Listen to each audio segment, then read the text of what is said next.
Hey, it's Design Guy here. I'll show you quick and easy ways to reject calls on your iPhone or iPad.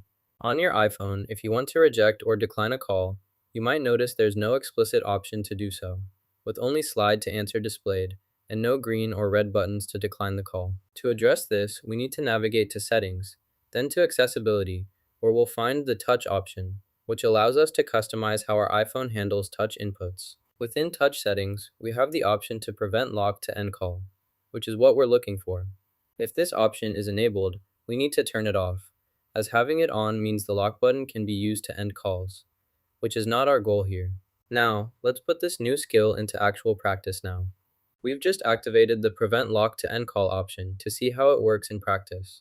As you can see, we now have the option to either accept or decline a call, although this feature isn't available for every type of call. In some cases, you'll still see the slide to answer prompt. To decline a call using the method we've set up, simply press the lock button twice when a call comes in, and you'll see that the call is declined. Learn to reject calls on iPhone/iPad.